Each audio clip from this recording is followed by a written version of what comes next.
We are so guilty of walking down a street and we think that we know other people's stories. It's like standing at a library or a bookstore and we look at the front cover of that magazine or the book and we've already written the story. The events in our lives, there's something that's happening in 2 or 3 weeks and your mind is already writing the story without ever experiencing the moment. But yet it wants to write the story. And we get in lots of trouble because the thing is that we pound ourselves with so much negative energy trying to figure out, well, what if? And that what if never materializes. And you're never going to get that positive energy back because you wasted so much time writing a story.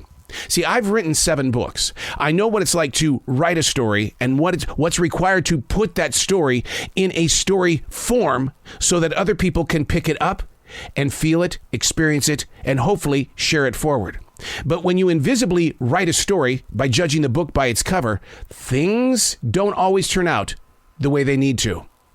I think sometimes we write the story in our own way and we try to put that story in action.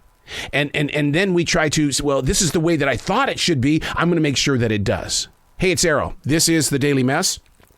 A chronological walk through an everyday world. I am a daily writer. I know stories, and I have to deal with those stories that are created inside my imagination every day. And I've gotten to the point where I say, don't write the story. Don't write the story. Live life. Don't write the story. This is The Daily Mess.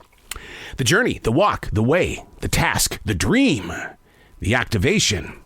Here we are. How much time remains? Which I believe is the reason why I wake up so many times in the middle of the night. The inner self wants to feel secure in knowing that there are several hours left before I have to make that decision to get up and start a brand new day. Now, some might ask, what's next? Will it be the same? How much is going to change? No thanks. I'm going to stay right here.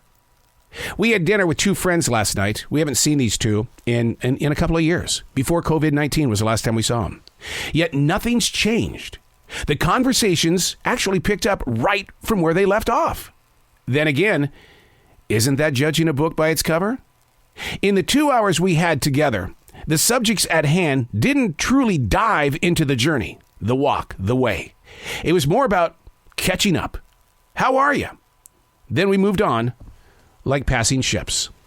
We're in that mode and in that movement of where people are just constantly working ahead. They're moving. Seriously, they're moving out of state, out of the country. They're moving. And then somehow, some way, history puts us back on the same dot. And yesterday, I'm telling you, it was the oddest thing. I sent out a text to my friend. They live in Florida. I said, hey, how did you survive Hurricane Ian? Are you guys okay? And he writes back and says, no. And I thought, oh my God, what happened? And he says, we're not even there. We're in Charlotte. Wait a second. I'm in Charlotte. And then we agreed to have dinner. What were the chances that our paths would cross? And then the second that you see each other, it's like time never moved.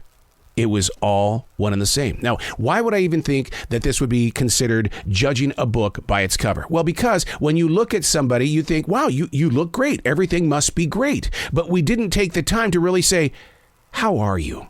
Don't screw with my mind. Don't give me a candy-coated plastic bathroom mirror smile. How are you? And that's when you learn that, well, you know what? The dog that we adopted is still destroying the house. And she doesn't like anybody. She loves us, but she doesn't like, and they find out they've got the same type of dog where it's very protective of them. But it didn't go deeper than that. But we did learn that there were some Facebook problems, but I wanted deeper than that. And dinner was over. And here in America, the craziest thing happens. You go home after dinner is over. And then you wonder, are we going to do it again? The journey, the walk, the way, the task, the dream, the activation. Where are we? How much time remains?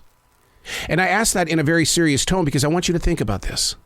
How many summers do you have left? When the 2 ships met each other last night, you can't help but wonder, will that be the last time? I'm Arrow, and that's The Daily Mess.